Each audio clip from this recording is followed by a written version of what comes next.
Haleluya, puji nama Tuhan. Bapak Ibu Saudara, saatnya kita mau mendengarkan kebenaran firman Tuhan yang saya kasih tema pada hari ini. Temanya adalah orang bodoh menurut firman Tuhan. Saudara, firman Tuhan yang nanti kita akan baca akan menjelaskan kepada kita atau akan membagi manusia itu menjadi dua kelompok atau dua golongan. Yang pertama adalah orang arif atau orang bijaksana, dan yang kedua adalah orang bebal atau orang bodoh. Saya percaya tidak ada seorang pun yang mau disebut sebagai orang bodoh. Semua orang mau disebut sebagai orang arif atau orang bijaksana, saudara. Tetapi kadang-kadang kalau kita tidak hati-hati dan tidak waspada, maka kita pun bisa jatuh di dalam kebodohan. Kita akan melihat di dalam Alkitab, siapakah yang disebut orang bodoh menurut firman Tuhan. Yang pertama, orang bodoh menurut firman Tuhan adalah orang yang mendengarkan firman Tuhan dan tidak melakukannya di dalam hidupnya. Kita bisa baca itu di dalam Matius 7 ayat yang ke-24 sampai dengan ayatnya yang ke-27. Setiap orang yang mendengar perkataanku ini dan melakukannya, ia sama dengan orang yang bijaksana yang mendirikan rumahnya di atas batu.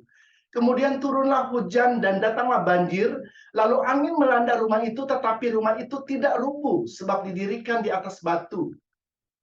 Ayat ke-26, tetapi setiap orang yang mendengar perkataanku ini dan tidak melakukannya, ia sama dengan orang yang bodoh yang mendirikan rumahnya di atas pasir.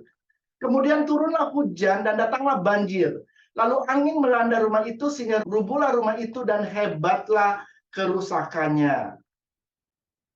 Saudara-saudara, dalam firman Tuhan yang baru kita baca ini berbicara tentang seseorang yang sedang membangun sebuah rumah.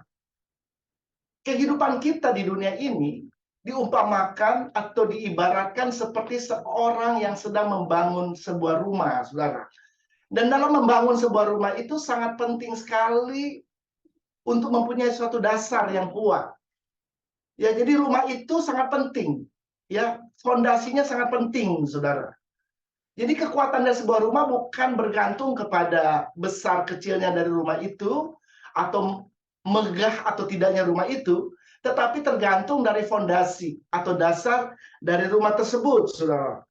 Dan kalau kita membaca di dalam firman Tuhan tadi, dikatakan ada dua macam dasar pada waktu seseorang membangun sebuah rumah. Yang pertama adalah sebuah rumah yang dibangun dengan dasar pasir, saudara. Yang kedua, rumah yang dibangun dengan dasar batu. Dan dikatakan bahwa orang yang membangun rumah dengan dasar pasir adalah orang yang bodoh. Tetapi orang yang membangun rumah dengan dasarnya yang adalah batu disebut orang yang bijaksana. Nah, kita melihat siapakah orang bijaksana itu. Kita lihat sekali lagi Matius 7 ayat 24. Setiap orang yang mendengar perkataanku ini dan melakukannya, ia sama dengan orang yang bijaksana yang mendirikan rumahnya di atas batu. Jadi, orang bijaksana adalah orang yang mendengar firman Tuhan dan melakukannya. Ini adalah orang yang bijaksana. Dan orang ini dikatakan seperti orang yang mendirikan rumahnya di atas batu. Nah, siapakah orang yang bodoh? Ya, kita akan lihat di dalam ayat yang ke-26.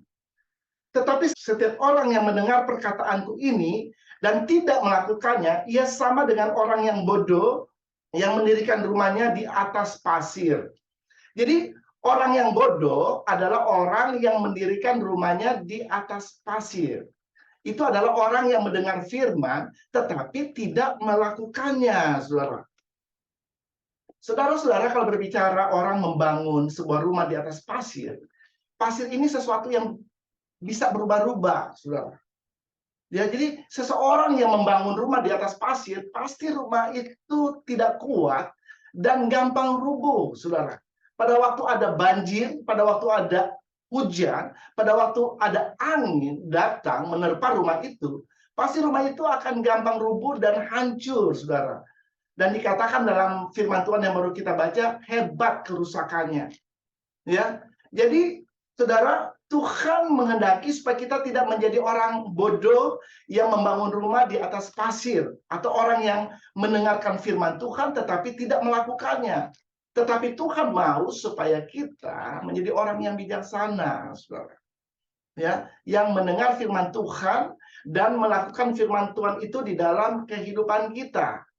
Tetapi saudara, kadang-kadang pada waktu kita tidak hati-hati dan tidak waspada, kita bisa jatuh juga di dalam kebodohan. Ya, saya kasih contoh yang paling sederhana atau paling simple yang bisa terjadi dalam kehidupan kita hari lepas hari.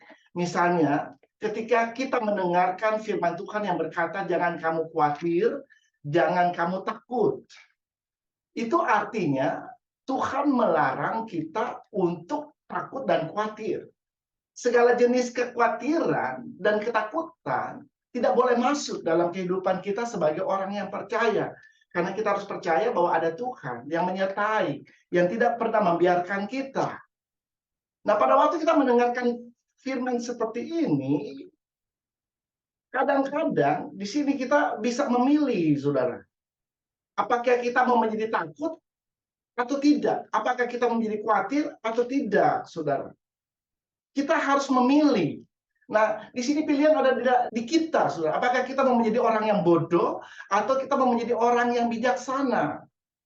Orang yang bodoh pasti akan membiarkan dirinya dikuasai oleh ketakutan pada waktu ada situasi, tantangan, pencobaan yang datang dalam hidupnya. Tetapi orang yang bijaksana, pada waktu ada situasi, tantangan datang dalam hidupnya, dia akan memilih untuk tetap percaya kepada Tuhan, karena dia tahu Tuhan tidak pernah meninggalkan dia. Amin, saudara. Ya, jadi Tuhan mau supaya kita tidak menjadi orang yang bodoh, tetapi menjadi orang yang bijaksana, yang membangun kehidupan kita di atas batu, saudara. Batu ini berbicara tentang Yesus, yang adalah batu karang yang teguh. Kita bangun kehidupan kita di atas batu karang yang teguh itu. Sehingga situasi boleh datang, tantangan boleh datang dalam hidup kita, tetapi orang yang membangun kehidupannya di atas Kristus tetap akan kuat di dalam kekuatan kuasa Tuhan. Itu yang pertama, saudara. Yang kedua, siapakah orang bodoh menurut Alkitab? Orang bodoh menurut Alkitab adalah orang yang tidak memperhatikan dan mempergunakan waktu-waktu yang ada yang Tuhan berikan di dalam hidupnya. Kita bisa baca itu dalam Efesus 5 ayat 15 sampai dengan ayatnya yang ke-16. Karena itu, perhatikanlah dengan seksama bagaimana kamu hidup, janganlah seperti orang bebal. Orang bebal yang di sini yang dimaksud adalah orang bodoh, saudara. Tetapi seperti orang arif atau orang bijaksana. Dan pergunakanlah waktu yang ada karena hari-hari ini adalah jahat. Saudara, di sini Rasul Paulus menasihatkan kepada jemaat di Efesus supaya mereka memperhatikan kehidupan mereka secara seksama, secara mendetil, secara terperinci, saudara. Artinya mereka tidak boleh hidup secara sembarangan atau hidup sesuka mereka, semau-maunya mereka. Kalau kita membaca di dalam Mazmur pasal 90 ayat yang ke-12, firman Allah berkata, ajarlah kami menghitung hari-hari. Kami sedemikian hingga kami beroleh hati yang bijaksana. Jadi di sini, pemazmur mengajak kita supaya kita menghitung hari-hari yang ada di dalam kehidupan kita. Artinya kita harus melihat kehidupan kita hari lepas hari dengan seksama. Sudahkah kita mengisi hari-hari kita dengan hal-hal yang berguna, dengan hal-hal yang bermanfaat? Sudahkah kita mengisi kehidupan kita dengan hal-hal yang berkualitas di hadapan Tuhan atau tidak? Sudahkah kita mempergunakan kesempatan-kesempatan yang ada dalam hidup kita dengan benar atau tidak? Atau kita hanya menyia-nyiakan kesempatan atau membuang-buang waktu yang ada di dalam kehidupan kita? Kalau kita membaca dalam Alkitab, Tuhan memakai semut sebagai contoh bagaimana kita bisa mempergunakan waktu-waktu yang ada atau kesempatan-kesempatan yang Tuhan berikan dalam hidup kita dengan bijaksana. Coba kita baca ayatnya dalam Amsal pasal yang ke-6, ayat yang ke-6 sampai dengan yang ke-8. Demikian firman Tuhan, hai pemalas, Pergilah kepada semut, perhatikanlah lakunya dan jadilah bijak. Biarpun tidak ada pemimpinnya, pengaturnya, atau penguasanya, ia menyediakan rotinya di musim panas dan mengumpulkan makanannya pada waktu panen. Saudara-saudara, di dalam firman Tuhan ini dikatakan kepada seorang pemalas, dia harus belajar kepada semut supaya jadi bijak, saudara. Artinya seorang pemalas adalah seorang yang bodoh. Karena seorang pemalas kecenderungannya adalah untuk membuang-buang waktu di dalam hidupnya. Seorang pemalas selalu menyia-nyiakan kesempatan yang ada di dalam hidupnya. Makanya dia disuruh belajar kepada semut supaya jadi bijak atau jadi pintar, saudara. Kalau Anda memperhatikan kehidupan dari semut, dijelaskan juga dalam firman Tuhan ini, semut itu tidak ada yang, dia tidak mempunyai penguasa, tidak ada yang ngatur dia, ya. Tetapi kalau Anda lihat kehidupan semut, ya di musim panas, ya, dia akan mengumpulkan roti, dikatakan dalam firman Allah, dan dia akan mengumpulkan makanannya waktu panen. Jadi musim panas itu adalah waktu panen buat si semut. Dan kalau saudara lihat kehidupan semut, dia tuh sangat sangat busy, sangat sibuk, saudara, untuk cari makanan. Ya, Anda kalau perhatikan semut, dia akan jalan ke sana, ke sini, ya. Waktu dia jalan, ketika dia kembali dia udah bawa makanan, saudara. Dan makanan itu akan dibawa ke tempat tinggalnya atau rumahnya atau liangnya, saudara. Dan dia akan pergi lagi, dia cari makanan. Sesudah dia menemukan makanan, dia akan bawa lagi masuk ke liangnya, saudara. Dan kalau dia bertemu dengan temannya atau semut yang lain, mereka kelihatan seperti sedang berciuman, saudara. Ini artinya mereka sedang berkomunikasi satu dengan yang lain. Mereka saling memberitahukan, salah satunya adalah mengenai kalau ada makanan di sana atau di sini. Mereka saling menginformasikan hal itu. Jadi semut yang lain pun bisa pergi untuk mengambil makanan yang mungkin berceceran di tempat itu dan dibawa masuk ke dalam liangnya. Mereka lakukan itu dengan rajin, saudara. Ya, mereka begitu sibuk dengan mencari makanan pada waktu musim panas. Karena akan tiba musim dingin di mana tidak ada makanan. Jadi pada waktu mereka mengumpulkan makanan itu di musim panas, mereka nantinya tidak akan takut pada waktu musim dingin. Karena pada waktu musim dingin mereka sudah ada persediaan makanan yang cukup untuk dimakan, sehingga mereka tidak kelaparan. Nah, ini artinya semut-semut itu tahu mempergunakan waktu-waktu yang ada di dalam hidupnya, saudara. Mereka tidak mempergunakan waktu dengan hal-hal yang tidak bermanfaat, tapi mereka mempergunakan waktu sebaik-baiknya. Ya, selama musim panas mereka bekerja dengan sebaik-baiknya, mempergunakan waktu-waktu yang ada untuk mencari makanan, ya, sehingga mereka bisa survive ya ketika musim dingin, saudara. Ini adalah contoh dari semut yang tahu mempergunakan waktu-waktu yang ada. Demikian juga dengan kehidupan kita sebagai orang yang percaya, saudara. Tuhan mau supaya kita menjadi orang yang bijaksana, yang tahu mempergunakan waktu-waktu yang Dia berikan di dalam hidup kita, dengan mengisinya secara bijaksana, saudara.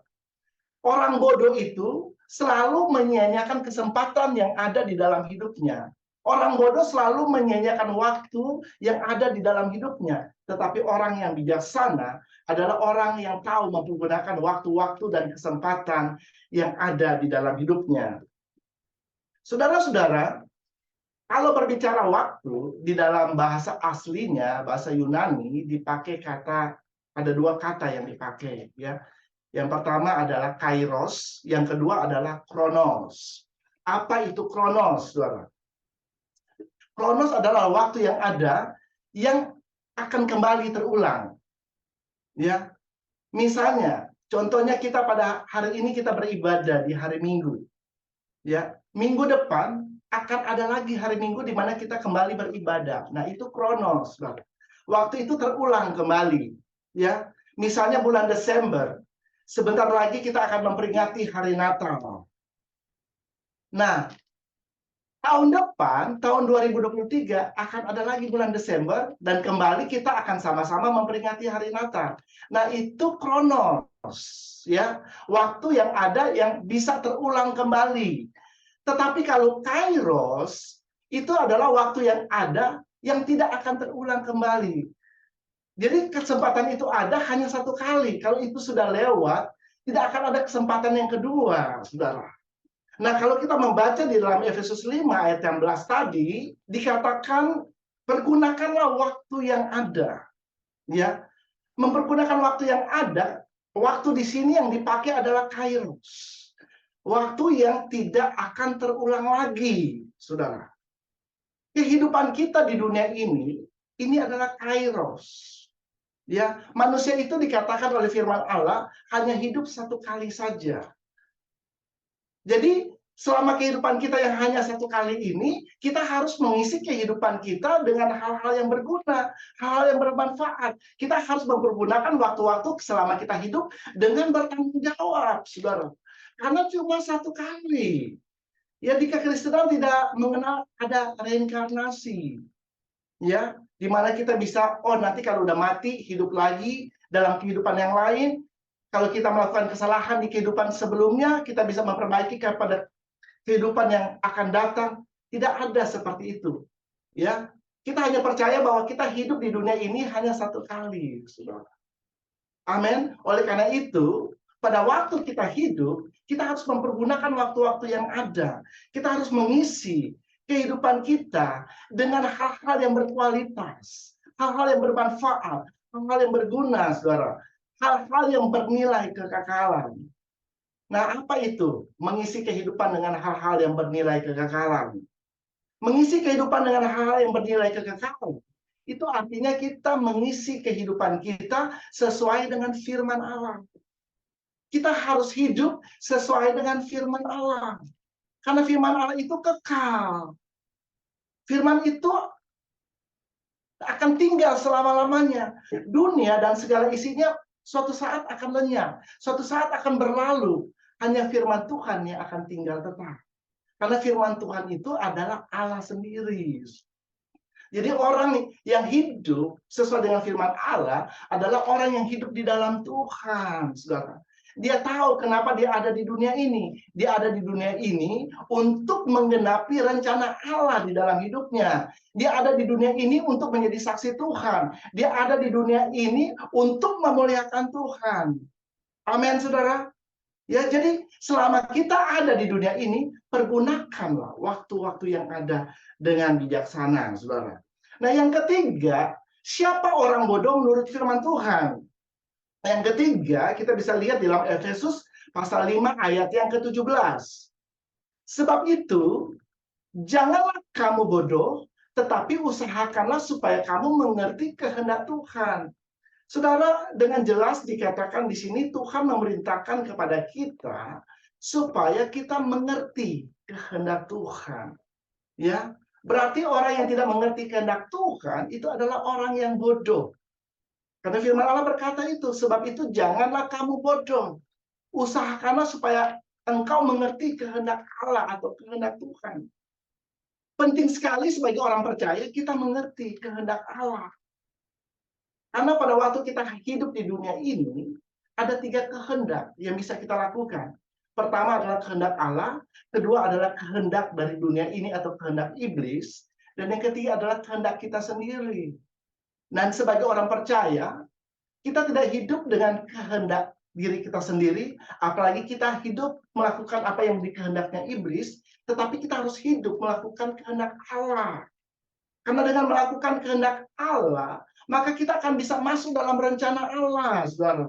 Dan kita bisa menggenapi tujuan Allah di dalam hidup kita. Amin, saudara. Sama seperti Tuhan Yesus.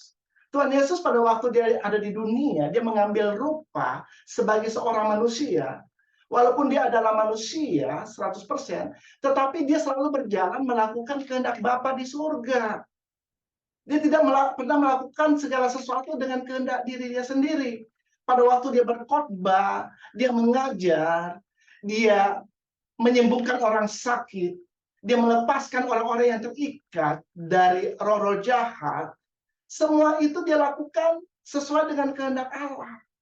Bahkan pada waktu dia memberikan dirinya dibaptis, kalau Anda membaca, firman Allah berkata, Yesus berkata kepada Yohanes Pembaptis, dia bilang begini, biarlah kita melakukan hal ini untuk menggenapi seluruh kehendak Allah. Jadi apapun yang Yesus lakukan, dia lakukan sesuai dengan kehendak Allah, bukan dengan kehendak dia sendiri. Kalau Anda membaca pada waktu Yesus ada di Taman Getsemani, ya, dia berkata 3 kali di sana, bukan kehendakku yang jadi, tetapi kehendakmu yang jadi. Kehendak Bapa di surga yang jadi di dalam hidupnya. Jadi dia selalu berjalan dan hidup melakukan kehendak Allah, hidup sesuai dengan kehendak Allah. Dan ini sangat berbeda dengan Adam dan Hawa, saudara. Ya, Adam dan Hawa adalah manusia pertama yang diciptakan oleh Tuhan. Pada waktu mereka diciptakan, mereka ditempatkan oleh Tuhan di Taman Eden, saudara. Dan Tuhan memberikan perintah kepada mereka bahwa semua pohon yang ada di taman itu buahnya boleh dimakan oleh mereka. Hanya satu pohon yang nggak boleh dimakan oleh mereka, yaitu pohon yang ada di tengah-tengah taman itu, pohon pengetahuan baik dan pohon pengetahuan yang jahat. Tetapi apa yang terjadi? Adam dan Hawa melawan perintah Tuhan. Kehendak Tuhan adalah supaya mereka taat kepada apa yang diperintahkan di dalam hidup mereka. Dia menuruti apa yang menjadi firman-Nya, tetapi mereka melawan perintah Tuhan. Artinya mereka melawan kehendak Allah. Mereka lebih menuruti apa kata iblis, saudara. Mereka lebih menuruti apa bisikan iblis, saudara. Bahkan mereka lebih menuruti keinginan daging mereka sendiri dan keinginan mata mereka sendiri. Ya, dan akhirnya mereka jatuh di dalam dosa. Akibat dosa, mereka harus keluar dari Taman Eden dan hidup dalam kutuk dan penderitaan, saudara. Karena mereka tidak melakukan kehendak Allah. Ini adalah suatu kebodohan yang seharusnya mereka bisa hidup bersama dengan Tuhan dalam persekutuan dengan Allah dan hidup dalam berkat-berkat yang Tuhan sudah sediakan dalam hidup mereka. Tetapi mereka memilih untuk hidup di dalam kutuk, saudara. Mereka hanya hidup dalam penderitaan. Ya, jadi penting sekali dalam kehidupan orang percaya supaya kita tidak menjadi bodoh, tetapi kita menjadi orang bijaksana yang mengerti kehendak Allah di dalam hidup kita. Yang terakhir, siapakah orang bodoh menurut Alkitab?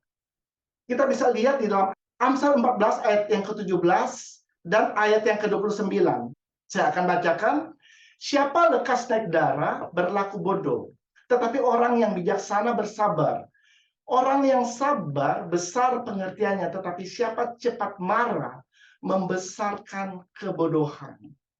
Saudara-saudara, dengan jelas dalam ayat firman Tuhan yang baru kita baca ini, menjelaskan kepada kita bahwa siapa yang lekas naik darah, atau siapa yang cepat menjadi marah, itu dikategorikan seperti orang bodoh, atau sama seperti orang bodoh, saudara. Ya, karena orang yang marah itu tidak bisa mengendalikan dirinya. Orang yang tidak bisa mengendalikan diri itu bisa melakukan berbagai macam kebodohan di dalam hidupnya, saudara. Kalau kita membaca di dalam Amsal 25 ayat yang ke-28, orang yang tak dapat mengendalikan diri adalah seperti kota yang roboh temboknya. Saudara, saya rasa saya sudah sangat sering membahas tentang ayat ini, ya, di mana dikatakan orang yang tidak bisa mengendalikan diri itu sama seperti kota yang roboh temboknya. Ya, kalau kota zaman dulu itu biasanya dikelilingi oleh tembok. Maksud dan tujuan tembok itu didirikan di sekitar kota itu adalah untuk mencegah supaya musuh tidak masuk dalam kota itu. Ya, untuk mencegah dari serangan musuh yang dari luar, saudara. Jadi selama orang-orang berada di dalam kota yang ada di balik tembok itu, orang-orang itu akan aman, saudara. Karena mereka dilindungi oleh tembok yang ada di sekitar kota itu. Tetapi kalau tembok itu runtuh, maka itu adalah bahaya. Malah petaka bagi orang-orang yang ada di dalam kota itu. Karena dengan mudah mereka akan diserang musuh dan dikalahkan oleh musuh mereka, saudara. Ya, dan berbagai macam hal yang bisa terjadi ketika sebuah kota dikalahkan oleh musuh mereka. Mereka bisa menjadi tawanan, bahkan mereka bisa dibunuh, saudara. Ya, jadi kalau berbicara tentang tembok yang runtuh, ini berbicara tentang ketakutan, berbicara tentang kekhawatiran, berbicara tentang kegagalan, dan berbicara tentang kekalahan. Nah, orang yang tidak bisa mengendalikan diri, maka hal-hal ini bisa terjadi di dalam hidupnya. Bahkan orang yang tidak bisa mengendalikan diri atau orang yang tidak bisa menguasai diri, bisa melakukan apa saja yang bodoh, saudara. Bahkan kalau kita melihat, tidak sedikit banyak gereja yang pecah hanya karena orang-orang tidak bisa mengendalikan diri. Ya, banyak keluarga yang hancur karena tidak ada penguasaan diri, karena kemarahan. Ya, bahkan banyak rumah tangga yang akhirnya juga terpecah karena tidak bisa menguasai diri, saudara. Ya, bahkan dari segi kesehatan pun, pada waktu kita menjadi orang yang lekas naik darah atau cepat marah, itu tidak baik buat kesehatan kita. Karena menurut penyelidikan, kalau orang marah, itu akan membuat imun sistemnya menurun, saudara. Bahkan membuat ada sel-sel yang di dalam tubuhnya mati, saudara, pada waktu Anda marah. Ya, makanya kita harus memilih untuk bersukacita supaya sel-sel yang ada di dalam tubuh kita menjadi hidup kembali. Haleluya. Bahkan kalau orang yang terus-terus marah, saudara, darahnya bisa naik jadi tinggi. Ya, kalau dia terus marah lagi, tambah tinggi. Marah lagi, tambah tinggi.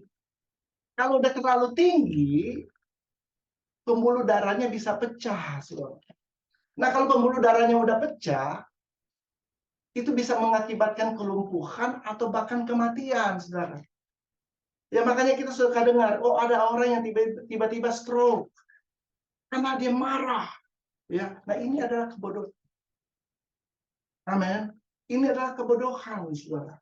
Ya, makanya firman Allah dengan jelas berkata, orang yang lekas naik darah berlaku bodoh. Dan kenapa ini diingatkan kepada kita, saudara?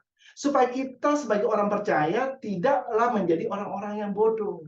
Tapi kita memilih untuk menjadi orang yang bijaksana. Ya, saudara bukan menjadi orang yang lekas naik darah. Saudara harus memilih untuk menjadi orang yang sabar. Dan tentunya hal ini tidak bisa kita lakukan dengan kekuatan kita sendiri. Ada Roh Kudus yang dalam hidup kita, yang akan memproduksi buah roh itu di dalam hidup kita, yaitu penguasaan diri, kesabaran itu akan ada dalam hidup kita. Kalau kita mengizinkan Roh Kudus yang mengendalikan dan menguasai kehidupan kita. Saudara-saudara, saya tidak akan memperpanjang khotbah pada hari ini, tapi hari ini setidak-tidaknya ada 4 hal yang saya bagikan kepada kita mengenai bagaimana supaya kita tidak hidup di dalam kebodohan, saudara. Yang pertama adalah pada waktu Anda mendengarkan firman Tuhan, lakukan firman Tuhan itu di dalam hidupmu, saudara. Yang kedua, perhatikan dan pergunakanlah waktu-waktu yang ada di dalam hidupmu. Karena orang yang tidak tahu mempergunakan waktu yang ada di dalam hidupnya adalah orang yang bodoh, saudara. Yang ketiga, mari kita hidup sesuai dengan kehendak Allah. Usahakanlah supaya kita mengerti kehendak Tuhan. Karena kalau kita tidak mengerti kehendak Tuhan, kita dikategorikan sebagai orang yang bodoh. Yang terakhir adalah jangan biarkan kita cepat marah atau lekas naik darah atau tidak bisa mengendalikan diri kita sendiri. Karena itu akan membawa kita untuk melakukan hal-hal yang bodoh di dalam hidup kita. Saudara, engkau lihat kalau dari keempat hal ini itu terjadi di dalam hidupmu dan mungkin engkau masih lakukan dalam hidupmu, mari kita mau bertaubat, datang kepada Tuhan. Karena Tuhan mau supaya kita tidak hidup di dalam kebodohan. Tuhan mau supaya kita menjadi orang-orang bijaksana sehingga kita bisa menggenapi semua rencana Allah dalam hidup kita dan menikmati semua janji-janji Allah di dalam hidup kita. Amin.